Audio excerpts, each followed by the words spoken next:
በስመ አብ ወወልድ ወመንፈስ ቅዱስ አሐዱ አምላክ። ውድ የልዑል እግዚአብሔር ቤተሰቦች እንደምን ሰነበታችሁ?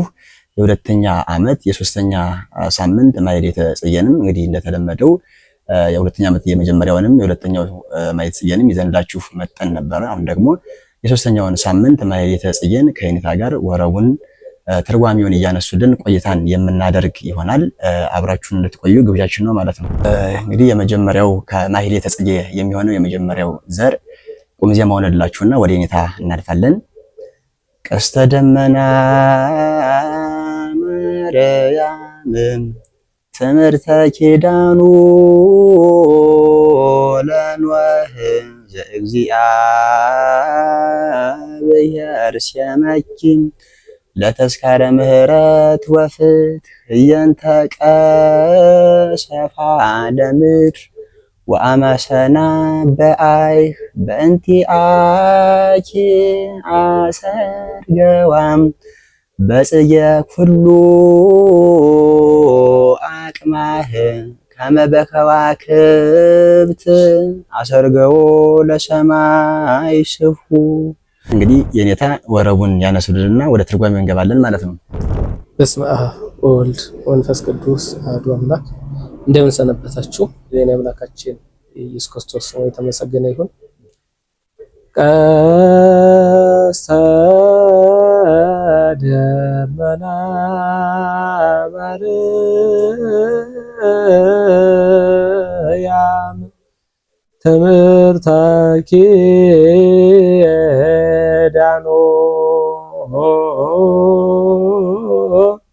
ለኖህ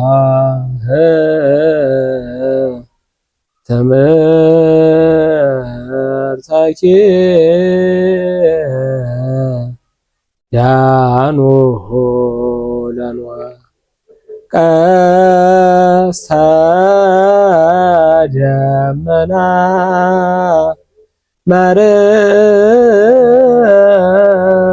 ማርያም ትምህርተ ኪዳኑ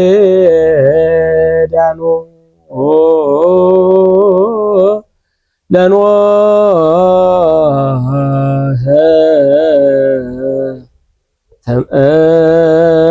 ትምህርተ ኪዳኑ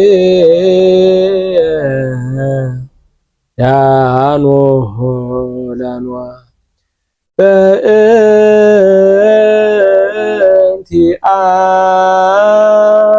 በእንቲአኪ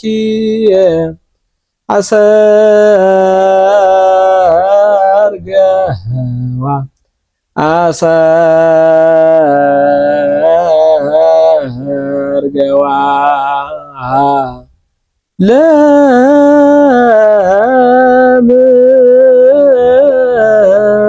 ለምድር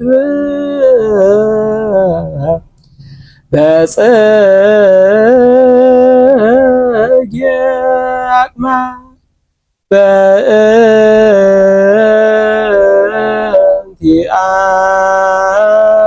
በእንቲአኪ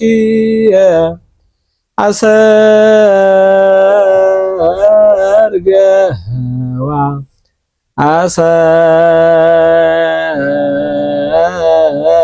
አሰርገዋ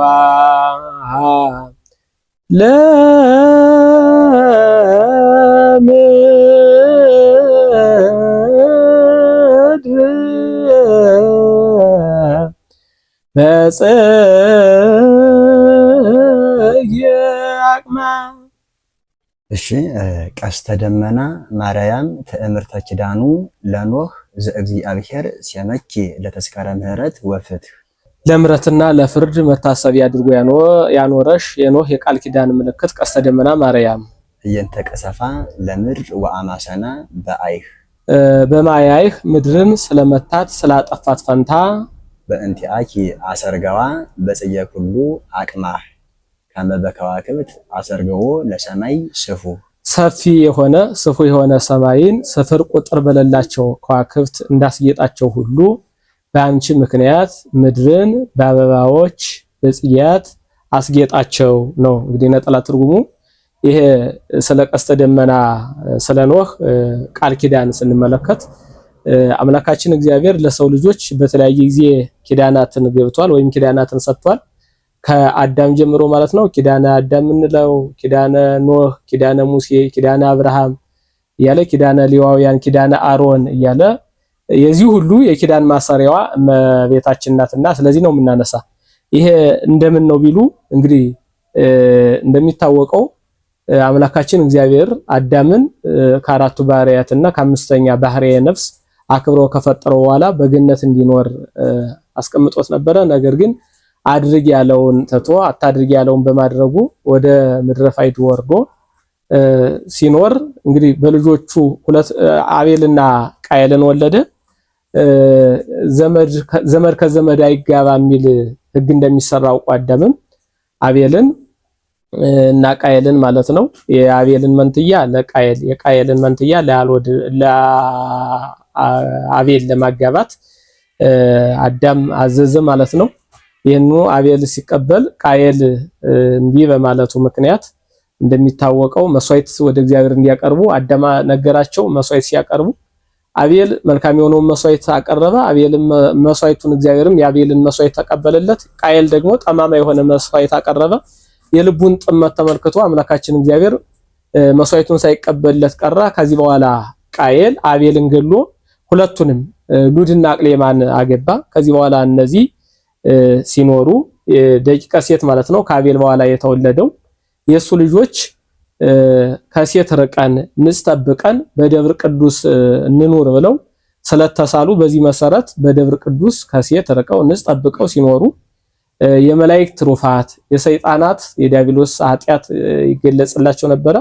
ከዕለታት አንድ ቀን የቃየል ልጆች ማለት ነው የዝሙት ተውኔት እየተወኑ በዝሙቱ ሲወርቁ አይተው በዚህን ጊዜ የእግዚአብሔር ሰዎች የተባሉ ወይም መላእክት የተባሉ ደቂቀ ሴት እነሱን አይተው ኖ ንረድ ወነንሳ አታታ ማዋለደ ደቂቀ ወለማያው ብለው ኖ ንረድና ከሰው ልጆች አንዳንዷን እናዝ ብለው ከዚያ ከክብራቸው ወርደው ደቂቀ ቃየል ሲያደርጉ የነበሩትን ዝሙት እነሱን ፈጸሙ። ከዚህ በኋላ ከነሱ ቁመታቸው 2000 የሚሆን 1500 2000 የሚሆን ተወለዱ። ከዚህ በኋላ እግዚአብሔርም በዚህ ምክንያት አዘነ ይላል፣ ተጸጸተ ይላል። አሁን እግዚአብሔር ሰው ይሄንን የሚሰራውን ስራ ሳያውቅ ሰርቶ እንደሚጸጸት ሳይሆን ለበጎ አብነት ይሆናል ብዬ የፈጠርኩት ፍጥረት ለክፋት ሆነ ማለቱን መናገር ነው። ከዚህ በኋላ አምላካችን እግዚአብሔር ምድር ስለተበላሸሽ በኃጢአት ስለቆሸሸች አመጻ ስለበዛች የሰው ልጅ ለማጥፋት አምላካችን እግዚአብሔር ወሰነ ማለት ነው። ከዚህ በኋላ እንዲሁም አዳም ሺህ ዓመት እየኖረ ፀሐይወትን እየበላ እየታደሰ እንዲኖር ነበር የተፈጠረ። ትእዛዝ እግዚአብሔርን በማፍረሱ 930 እንደኖረ ነው እንግዲህ ዋይ ጸረ እድሜ 70 ዓመት ቀንሶበታል። ከዚህ በኋላ የሱ ልጆቹ እነማቱሳላ 969 ኖሩ። እንዲህ ያለ የሰው እድሜ እየቀነሰ ሄደ። በዚህን ሰዓት ምድር በሙሉ በኃጢአት ውስጥ የሰው ልጆች በኃጢአት ውስጥ ሲወርቁ አምላካችን እግዚአብሔር ወይኩን መዋዕሊሆሙ እስራ ሚተ ወስራ ዓመተ የሰው ልጆች እድሜ 120 ይሁን አለ። የብቻ አይደለም ከ120 ዓመት በኋላ የሰው ልጅ በሙሉ አጠፋለሁ አለ። በዚህ ጊዜ ለኖህ እንግዲህ ወልደ ላሜህ ነው። ሲወለድ ጀምሮ በብርሃን ተከቦ የተወለደ ሲወለድ ጀምሮ ቅዱስ ቅዱስ እያለ እግዚአብሔርን ያመሰገነ ጻድቅ ነው። ለሰው ሁሉ በኃጢአት አጠቃላይ በኃጢአት ሲወርቅ እሱ ብቻ በድንግልና በንጽህና ለ500 ዓመት የቆየ ነው። ከ500 ዓመት በኋላ እንግዲህ ትዳር መስርቶ በ100 ዓመት ውስጥ 3 ልጆችን የዓለም ዘር የሆኑት አሁን ማለት ነው ሴምን ያፌትን ካምን ወለደ። ከዚህ በኋላ አምላካችን እግዚአብሔር ዓለምን ላጠፋ ነውና መርከብ ስራ ብሎ ለኖህ አዘዘው። እዚህ በኋላ እነሱም ሰምተው ነበር። መተው መርከብ መላእክት ቀላል የሆኑ እንጨት ከገነት እያመጡለት መርከብ ሲሰራ ለምንድነው የምትሰራሉት? አይ እግዚአብሔር የጥፋት ውሃ ዓለምን ላጠፋ ነው የጥፋት ውሃ ላዘንብ ነው ብሏልና ስለዚህ እዚህ ለመዳን መርከብ እየሰራው ነው እናንተም ስሩ አላቸው። እንዲሁም የመጀመሪያው ሰባኪ በዓለመ መላእክት ቅዱስ ገብርኤል ነው። በሰው ልጅ ታሪክ ደግሞ ኖህ ይታወቃል። አስተማራቸውም ቢያሉ እንዲሁም ቀለዱበት። አንተ ብቻን ስለሆንክ ስራ፣ እኛ ግን 100 ዓመት እንደፈለገን ሆነን ዘለን ጨፍረን ዘሙተን ከዚህ በኋላ እንሰራለን አሉ። በ100 ዓመት ውስጥ ኖህ ማለት ነው በዓለም ታሪክ ውስጥ የምትታወቀው ርዝመቷ 300 ወርዷ 50 ቁመቷ ደግሞ ወደ ላይ ማለት ነው 30 ክንድ የሆነች መርከብ ባለ 3 ፎቅ እንደማለት ነው። አሁን እንግዲህ የዓለም እንግዲህ የኢንጂነሪንጎች መነሻ የማንዲሶች መነሻ ነው። ያንን ሰራ። ከዚያ በኋላ ዓመት በኋላ ኖህ ወደዚህ ገባ። እነሱም ተሳለቁበት። እንዲሁም ኖህ ወደዚህ ከገባ በኋላ አምላካችን እግዚአብሔር ግባ ብሎት ነው። ከእንስሳት ከአራዊት ሁሉ ከሚበሉት 7 ከማይበሉት 2 ዘግባለሁ። ምክንያቱም የሚበሉበትን ያበዛበት ምክንያት ለዘር ይሆናሉ፣ ለመስዋዕት ይሆናሉ፣ ለሚበላም ስለሆነ እኛኞቹ ግን ለመራባት ብቻ ስለሆነ 2 ዞ እንዲገባ አዘዘው። በዚህ ጊዜ በፈቃድ እግዚአብሔር ኖህ ደወል ሲደውል አስቀድሞም ደወልን የጀመረ በነገራችን ላይ ኖህ ነው። መርከቧን ሲሰራ በየሰዓቱ ለስራ ለጸሎት ማታም ለስራ መሰማበቻ ደወል ይደውል ነበር። እዚያ ደወል ደወለ። የእግዚአብሔር መልአክ አቅርቦለት እነዚህን ሁሉ ዞ ገባ። የእግዚአብሔር ቸርነቱ የሚገርመው ኖህ ወደ መርከቧ ከገባ በኋላ ለ7 ዓመት ማያይክ ሳይዘንብ ቆይቷል። ምክንያቱም አሁን ቢመጡ ይቀበላቸው ነበር ማለት ነው። ለ7 ቀን ማለት ነው። ለ7 ቀን ጠብቆ እነሱ ምክንያት እንዲያደርጉ ቢቆይ ኑሮ ንስሐ እንገባ ነበር ይሉ ነበርና ለ7 ቀን ከጠበቀ በኋላ በ8ኛው ቀን ማያይክ ዘነበ ማለት ከሰማይ 7 እንግዲህ ትላልቅ ጸበል እንደምናውቀው እንደ ምሳሌ ነው ሰደው እንጂ ትልቅ ሻንዳ ሆኖ ከወደ ሰማይ ማለት ነው 7 ምድር ላይ ደግሞ 70 ምድር እንደዚህ ተቀዳ። የምድሩ ወደ ላይ የታቹ ወደ ላይ ሲሆን ዓለምን በሙሉ ግልብጥጥ አድርጎ ማለት ነው እንስሳት አራዊት ሁሉ ጠፍቷል። የሚገርመው ለምን እነሱን እንስሳት አራዊት በምን ስራቸው ጠፉ ቢሉ የነሱ መኖር ለሰው ጥቅም ነው፣ የነሱ መሞት ደግሞ ለሰው ጉዳት ነውና አንድም የሰው ስራው ምግባሩ መልካም ስራው ለሁሉ እንደሚጠቅም ሁሉ ኃጢያቱ ሁሉን ይጎዳልና በሱ ምክንያት እኛ ሁሉ አጠቃላይ ጠፉ ማለት ነው። ለ40 ቀን 40 መዓልት 40 ሌሊት ሳያቋርጥ ማያይክ ወረደ። 40 አዚያ በኋላ ከ40 ቀን በኋላ አቆመ። ነገር ግን ለ5 ወር ነው። ይሄ ማለት ከዚያ በኋላ ለ110 ቀን ማያይክ ሳይወርድ ሳይጠፋ ሳይቀንስም ሳይጎልም ቆይቷል። ማያይክ የዘነበ በግንቦት ጀምሮ ነው እስከ ጥቅምት ድረስ ለ150 ቀን። ይሄ ማለት ለ5 ወር ማለት ነው። ማያይክ ሳይወል ሳይጨምር ቆየ። ከጥቅምት ጀምሮ ግን መጉደል አሳየና የኖህ መርከብ አራራት ከሚባለው ተራራ ላይ አረፈች። ከዚያ ጀምሮ ደግሞ እየጎደለ እግዚአብሔር ነፋሳትን አመጣና እየጎደለ እስከ ጠር ድረስ ቆየ። ጠር 30 ላይ ደግሞ የተራራዎች ራስ የታላቅ ተራራዎች ራስ መታየት ጀመረ። ከየካቲት 1 ጀምሮ እስከ መጋቢት 10 ቀን 40 ቀን ከቆየ በኋላ 40 ቀን ብዙ ምድር መታየት ሲጀምር ኖህ ቁራ ላከው። ቁራ በዚሁ ለቀረ እዚያው አዳል ርግብ ላከ። ርግብ ተመልሳ መጣ። የምታርፍበት አጣ። እንደገና ከ7 ቀን በኋላ ላካት። አሁን ቄጠማ የምስራች አሁን ማያይክ ደርቋል ብላ እሱን አመጣች። ከዚህ በኋላ ኖህም 7 ቀን ቆየ በኋላ ወደ ምድር ወረደ። ከዚህ በኋላ እንደወረደ ኖህ ቅድም እንግዲህ 7 ከሚበሉት አግብቷል ብለናል። ለመስዋዕት የሚሆኑ ናቸውና ብለናልና መስዋዕት አቀረበ። መስዋዕት ሲያቀርብ ዋጼ ነው እግዚአብሔር ማዛ ሰና ይላል።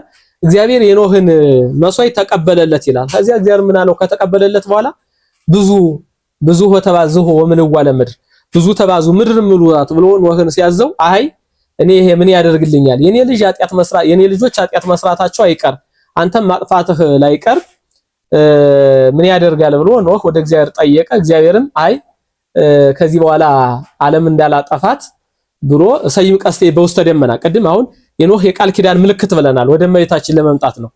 በደመና ላይ ቀስቱን ስሎ ይሄ ቀይ ቢጫ አረንጓዴ ጥቁር ነጭ የሆነ ባንዲራ አሁን የኢትዮጵያ ባንዲራ ማለት ነው በሰማይ ላይ ያለው ነው እኛ የምንጠቀመው። አሁን እርግጥ መሐሉ ላይ የተበላሸ ነገር ቢገጥመው የኛ ታሪካችን እዚህ ነው የሚጀምረው። መጽሐፍ ቅዱሳዊ ነው ባንዲራችን። ምክንያቱም ከሰማይ ላይ ያለው ማንም የማያወርደው ማንም የሰቀለው እግዚአብሔር ብቻ የሰቀለው ነው። እዚህ በኋላ በዚያ አስተማረው። ከዚህ በኋላ ሰውን በእያንዳንዱ ኃጢአት አጠፋዋለሁ እንጂ በአንዱ ኃጢአት ሁሉን አላጠፋም ብሎ ማለት ነው። ለዚህ ነው የተለያየ ብዙ ህብር ካለው ይሄ ቀስቱን ስሎ በደመና ላይ ማሳየቱ የተለያየ ኃጢአት ቢሰራም አላጠፋም። 4 ናቸው እንግዲህ እነዚህ የሚታወቁት ጎልተውና ይሄ ማለት ሰው የተፈጠረ ከአራቱ ነገር ነው። ቀዩ የእሳት ባህሪን ይመለከታል። ነጩ የውሃ ባህሪን ይመለከታል። ቢጫው የመሬት ባህሪን ይመለከታል።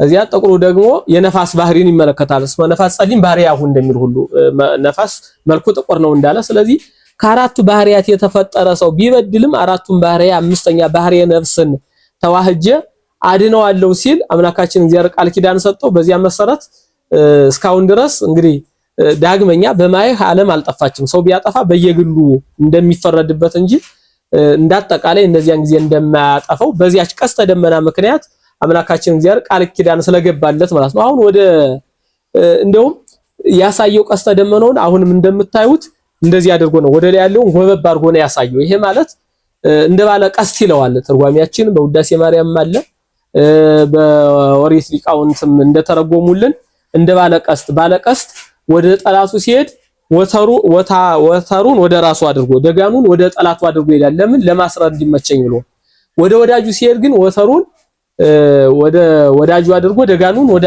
ራሱ አድርጎ ይሄዳል። ለምን ቢሉ ለመገናኘት እንዲመቸኝ ብሎ ይላሉና አምላካችን እግዚአብሔርም ለኖህ ያሳየው እንደዚህ ነው። ምክንያቱም እኔ በቃል ኪዳኔ እጸናለሁ ሲል አሁንም እንደዚህ ነው የሚያሳየን። እኔ በቃል ኪዳኔ ጸንቻለሁ እናንተ ግን የናንተ ኃጢያት ግን ከሰባት ካት ከሰባት ሰዶም ኃጢያት በለጠ ሲል አሁንም ለኖህ ቃል ኪዳን የገባለት ቀስተ ደመና አሁንም ይታያል ማለት ነው። እኔ በቃል ኪዳኔ ያለው እናንተ ግን ኃጢያታችሁ ከሰባት ካት ከሰባት ሰዶም በለጠ ሲል አሁንም ራሱ ስዕሉ ሳይቀየር እስካሁን ድረስ አለ ማለት ነው። እንግዲህ እዚህ ላይ በዋናነት የምንመለከተው ያቺ ደመና ኖህ የመዳን ምልክት ሆናለች በዚያ ላይ የተሳለችው ማለት ነው። አሁንም በዚህ ውስጥ እመቤታችን የኖህ ቃል ኪዳን ስንል እመቤታችንም የመዳን ምክንያት ሆናለች። እመቤታችን የኖህ ደመና ይላታል። በዚያ የተሳለው ለመዳን ምልክት እንደሆነ ሁሉ ለዓለም ሁሉ የመዳን ምልክት ሆናለች። እንደውም በኖህ መርከብ ውስጥ ያሉት ብዙ ትርጉም ቢኖረው መርከቧ ማለት ነው መርከቧ የስልጣን እግዚአብሔር ኖህ ደግሞ በብሉይ ኪዳን የነበሩ የጻርቃን ብልየት ይላቸዋል። የብሉይ ኪዳን ጻርቃን ማለት ነው።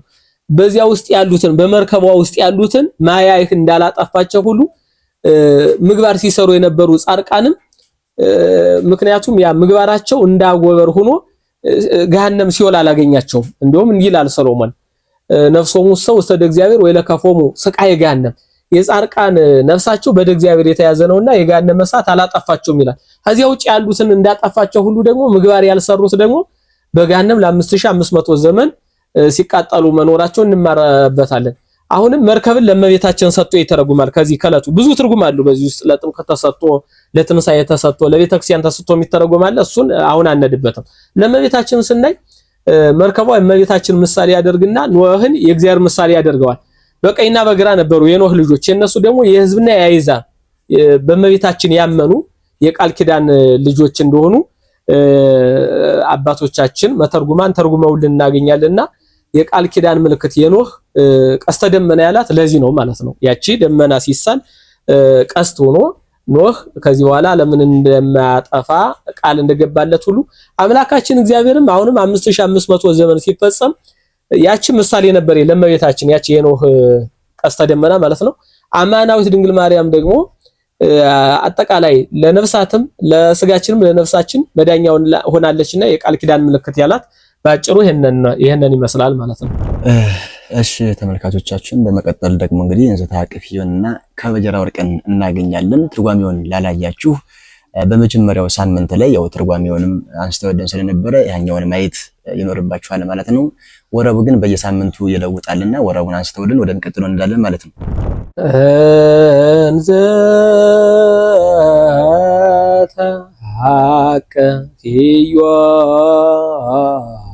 ቅፊዮን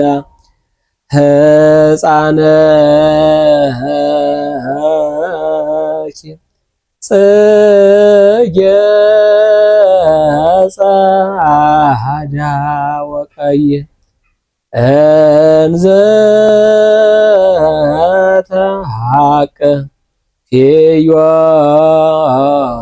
ተሐቅፊዮን ሕፃነኪ ጽጌ ጸዓዳ ወቀይ ንርግብየ ወንይ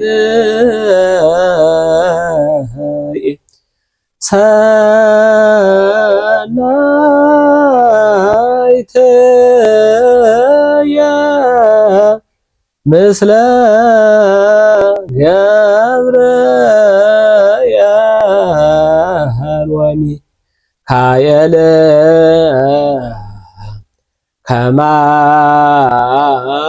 ከማኪ ረሮ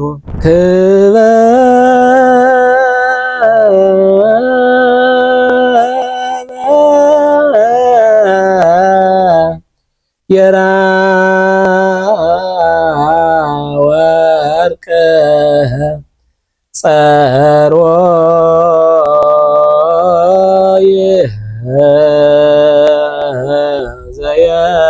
ዘየሃቱ ኦ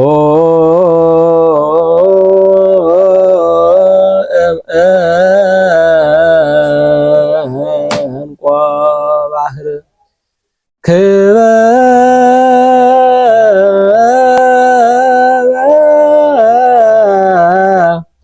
የራ ወርቀ ጸሮ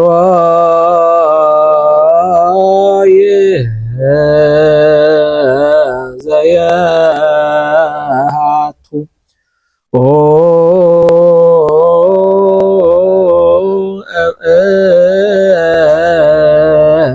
እንቆ ባህር አክሊለ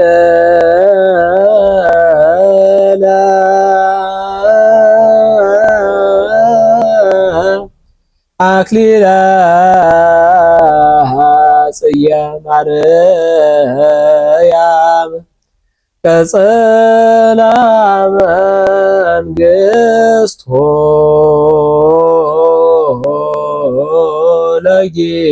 ለጊዮርጊስ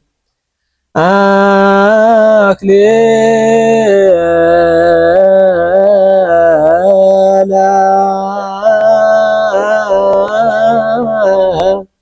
አክሊለ ጽየ ማርያም ቀጸላ መንግሥቶ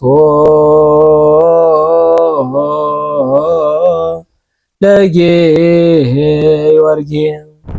የሚቀጥለው የሚሆነው እንግዲህ ይትባረክ ጽጌኪ ማርያም ለልብየ ፍቅረኪ ዘከፈሎም ወኢያርሐቀ እምኔየ ለኪዳንኪ ሳህሎም ትእምርተኪ ለኪ ይሁብ ለዘማውያን ተደንግሎም ሶበሰኪ ዳንኪ ምክንያተ ድኂን ኢሃሎም ፈለገ እሳት ወደይን እምአስጠመ ኩሎም። እሺ የኔታ ወረቡን ያነሱልንና ትርጓሜውን እናያለን ማለት ነው።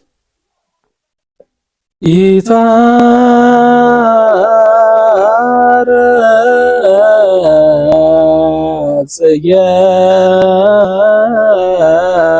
ጽጌኪ ማርያም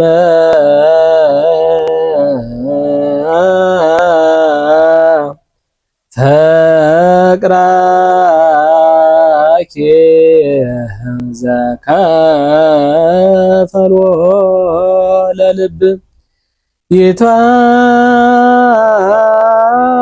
ይትባረክ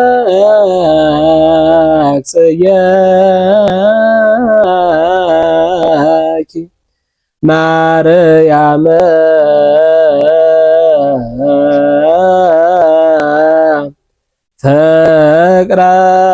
ፍቅረኪ ዘከፈሎ ለልብ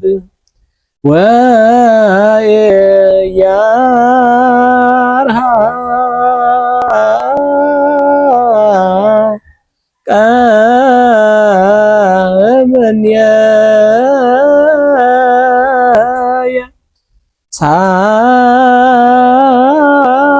ሳህሎ ለኪዳን ወኢያርሐቀ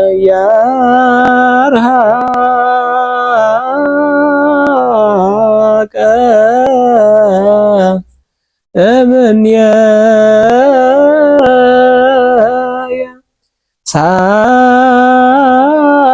ሳህል ለልብ ይትባረክ ጽጌኪ ማርያም ለልብየ ፍቅረኪ ዘከፈሎ። ቅድስት ድንግል ማርያም ሆይ ለልቤ ፍቅርሽን ያደለው ቃል ኪዳንሽ ኢያሃቀ እምኔየ ለኪዳንኪ ሳህሎ። ቸርነቱን ከኔ ያላረቀ ልጅሽ ይክበር ይመስገን። ትእምርተ ኪዳንኪ ይሁብ ለዘማውያን ተደንግሎ። የቃል ኪዳንሽ ታምር ለዘማውያን ድንግልናን ይሰጣል። ሶበሰ ኪዳንኪ ምክንያተ ድኂን ይሃሎ ፈለገ እሳት ወደይን እማስጣመ ሁሎ። የመዳን ምልክት ቃል ኪዳንሽ ባይኖር ኑሮ የእሳትና የፍዳ ፈሳሽ ሁሉ ባሰጠመን ነበረ ማለት ነው። ይሄ ብዙ ታሪኮች በዚህ ውስጥ ይተረካሉ። አምላካችን እግዚአብሔር በሷ በተለያዩ እያደረ ለዘማውያን ድንግልና እንደሚሰጥ ይሄ ማለት የታምርሽ ቃል ኪዳን ለዘማውያን ድንግልናን ይሰጣል ብለናልና የነፍስ ድንግልና ማለት ነው። ለምሳሌ እነ አትናቴዎስን ማንሳት እንችላለን። ከአይዛብ የመጣ የነበረ ነው። ማርያም ግብፃዊትን ማንሳት እንችላለን። ማርያም እንተ እፍረት ምንላት በአራቱ ወንጌላውያን የተመዘገበች አምላካችን እግዚአብሔር በዝሙት ዓለም ውስጥ ስትኖር የነበረ ከዕለታት አንድ ቀን በመስተዋት መልኳን አይታ አዲያ እንዲማማር ነገ መርገፍ ላይ ቀርብላ፣ ምክንያቱም መስተዋት የተሰኘ የእግዚአብሔር ቃል ነው። በእግዚአብሔር ቃል ራሷን አይታ ወደ አምላካችን እግዚአብሔር ሄዳ ኃጢአቷን ያስተሰረየላት ሴትና ወደ ደናግላን ክብር ያደላታልና ይሄ ደግሞ የሆነ አምላካችን እግዚአብሔር ከመቤታችን ከስጋዋ ስጋ ከነፍሷ ነፍስ ነስቶ ሰው ሆኖ ነው ይሄን ሁሉ ያደረገና ያንን ሲመለከት ለዘማውያን የመዳን ምልክትን ታደርጊያለሽ ይላልና ብዙ ታሪኮች በዚህ ውስጥ ይተረካሉ። እሺ እንግዲህ የማኅሌተ ጽጌ ሶስተኛው ሳምንት ይሄንን ይመስላል። ቀጣይም ከስፍቃው ድንግል ከሚጸነጸነው መካከል የሚሆነው ብክዩ ሕዙናን ሀልየክሙ ስደታም ወላህው ፍስሐን ተዘኪረክሙ ብዝሃ ሰናይታም ማርያም ተአይል ከመ ዖፍ ውስተ አድባረ ግብጽ ባሕቲታም ተአወዩ በኃጢኦታም ሀገረ አቡሃ ኤፍራታም ወደ መህፃናት የውህዝ በኩሉ ፍኖታ የሚል ነው። የኔታ እንግዲህ ወረቡን ያሰሙልና ወደ ትርጓሜ እንሄዳለን ማለት ነው። ብከዮ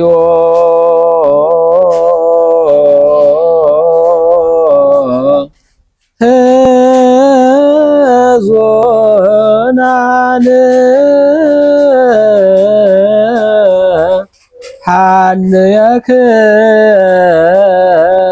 ሀልየክሙ ስደታ ለማርያም በከዮ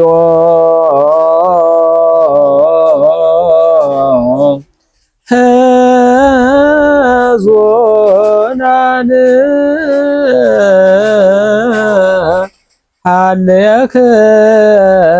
ሀልየክሙ ስደታ ለማርያም ስደታ ለማርያም ማርያም ተአይ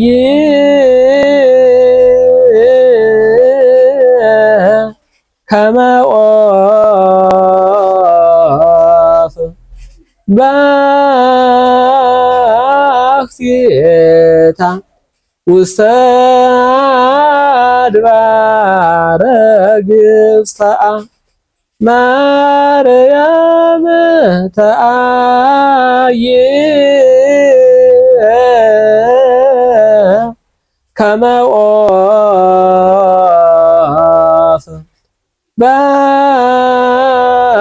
ባሕቲታ ውስተ አድባረ ግብጽአ በከዩ ህዙናን ሀለኸሙ ስደታ እናንተ ያዘናችሁ የእመቤታችን ስደት አስባችሁ ተመልክታችሁ በዓይነ ህሊና አይታችሁ አልቅሱ። ወላህው እሷን ተዛሽራከሙ ብዝሃ ሰናይታ እናንተ የተደሰታችሁም የእመቤታችን መልካምነት ተመልክታችሁ ስደቷን በዓይነ ህሊና እየተመለከታችሁ አልቅሱ። እመቤታችን እንግዲህ አኮ ለሰብ ባይቲቱ ሰናይት ስመረሪታ ልብ አንቲ ለኩሉ ፍጥረት እመቤታችን ደግነትሽ ለሰው ብቻ አይደለም ለፍጥረት ሁሉ ነው እንዳለ እመቤታችን ለፍጥረት ሁሉ አዛኝ ናት። ለዚህ እኮ እንደ ማሳያ ብንወስድ በወሪቱ ሁሉ ርኩስ በተባለበት ሰዓት የተጠማ ውሻ ስታይ ሌሎቹ ተጸይፈው ሲተውት እመቤታችን የወርቅ ጫማዋን አይታ ያጠጣች ያዘነች የራራች ናትና የማይገባትን ለሷ ስደቷን የማይገባት ለኛ በላ ስደታችን ለመካስ እየተሰደደች እየተራበች እየተጠማች የተሰደደውን ስደት እያሰባችሁ እናንተ የተደሰታችሁ ያዘናችሁን ብትኖር ስለመቤታችን ስደት በዓይነ ህሊና እየተመለከታችሁ አልቅሱ ማለት ነው። ማርያም ተአይል ውስተ አድባረ ግብጽ ባህቲታ እመቤታችን ብቻዋን በግብጽ በረሃ ተራራ ለተራራ እንደ ወፍ ትዞራለች። እንግዲህ የሁሉም ማደሪያ እግዚአብሔርን እዛ ለካሳ ነው የመጣና እኛ ተሰደን የነበርነውን ወደ ቤታችን ለማግባት ነው የመጣና የሁሉም ማደሪያ እግዚአብሔር እንግዲህ የሁሉም እግዚአብሔር ማህደር አይደል? የሁሉም ማደሪያ የሆነውን እግዚአብሔር እዛ በረሃ ለበረሃ የግብጽ ተራራ ለተራራ እንደ ወፍ ትዞራለችና ያንን እያሰባችሁ በዓይነ ህሊና እየተመለከታችሁ አልቅሱ። ተአወዩ በሃጢኦታ ሀገረ አቡሃ ኤፍራታ የአባቷ ሀገር የኢያቄም የአባቷ የዳዊት የሰሎሞን ሀገር ኤፍራታን አጥታ ስላጣች በረሃ ለበረሃ ትንከራተታለችና ያንን እያያችሁ አልቅሱ እያሰባችሁ አልቅሱ። ወደመ ህፃናት የወህዝ በኩሉ ፍኖታ በመንገዷ ሁሉ የህፃናት ደም ይፈሳልና ምክንያቱም እመቤታችን ልጇን ለማዳን ነው። እንግዲህ አምላካችን እግዚአብሔር መልአኩ ቅዱስ ገብርኤልን ህፃኑን እዛ እንድትሄድ መልአኩ ቅዱስ ገብርኤልን አዘዘው። መልአኩ ቅዱስ ገብርኤል መጥቶ ለዮሴፍ ነገረው። ዮሴፍም በሌሊት ነው ወጥቶ ሄደ። ወጥተው ከሄዱ በኋላ ጫካ ለጫካ በረሃ ለበረሃ ተራራ ለተራራ ሲጓዙ ዮሴፍ ከይጋር ቤት ሲደርሱ እመቤታችንና ቅዱስ ዮሴፍ አረጋዊ ዮሴፍ ወይም ሰሎሜ ጋር ማለት ነው አርፈው አድረው ሲሄዱ ዮሳ ወልደ ዮሴፍ ልጅ ማለት ነው ታሞ እዚሁ አድሮ ነበርና ከዋለ ካደረ በኋላ ተሽሎት ለመሄድ እንደተነሳ ሄሮድስ በገሊላ በቤተልሔም ያሉ 144 ህፃናትን እንዳስገደለ እነዚያ ሁሉ ህፃናት በግፍ ያለምን ምክንያት እንደፈሰሰ ሰምቶ ወደ እመቤታችንና ወደ ልጇ እየፈጠነ ሄደ። እዚያም እመቤታችን ውሃ ዳር አርፈው ጌታችን ኢየሱስ ክርስቶስን በለበሰው ስጋ ወስቶ ስታጥበው ደረሰና ሄሮድስ የኔ ያለ ህፃናት አስፈጅቶ እናንተ እዚህ ተቀምጣችኋል ሲላት እመቤታችን ላላድንህ ነው የኔ ያለ በረሃ ለበረሃ የተንከራተትኩ ብላ ምርር ብላ አልቅሳ ነበርና ያንን የህፃናት ከዚህን ጊዜ በኋላ ማለት ነው የህፃናት ደም የፈሰሰው ደም በልቦናዋ ያቃጨለባት የተጓዘችውን ጉዞ የነው ሁሉ ያንን መከራዋን እያሰባቸው አልቅሱ። እመቤታችን እንግዲህ ለኛ በላይ ሁሉ መከራ የፈሰሰውን ደም እያፈሰሰች የኔ ልጅ ደም ሊፈስ ነው እያለች ምክንያቱም እግዚአብሔር አምላካችን አይ የኔ ደም አለታ አርቡጭ አይፈስም የምንሰደደው ስደት ለዓላማ ነው። ዲያብሎስ አዳምን ከገነት አሰድዶት ነበርና እርሱን ወደ ተሰደደበት ወደ ቦታው ለመመለስ ነው ቢላትም በቤታችን የእናት ልብ እንግዲህ አንጀት አይችልምና ያ የህፃናት ደም የፈሰሰው ሁሉ ጊዜ አሁንም የኔ ልጅን ደም ሊያፈሱት ነው። አዚያም ደግሞ የህፃናት ደም በከንቱ መፍሰሱን እያሰበች በረሃ ለበረሃ እያለቀሰች ያንን እያሰበች ተጉዛ ነበርና ያንን እያሰባችሁ እናንተ ለእመቤታችን አልቅሱላት ማለት ነው። እንግዲህ ለዛሬው በዚህ ይቆየን። እሺ ተመልካቾቻችን ለዛሬ የነበረን መርሃ ግብር ይህንን ይመስላል። እንዲህ አይነት መርሃ ግብሮች ይቀጥላሉ። አጠቃላይ በመድኃኒት ሚዲያ የሚለቀቁ መርሃ ግብሮች እንዲደርሳችሁ ሰብስክራይብ በማድረግ የደወል ምልክቷን ብትጫኑ ይደርሳችኋል ማለት ነው።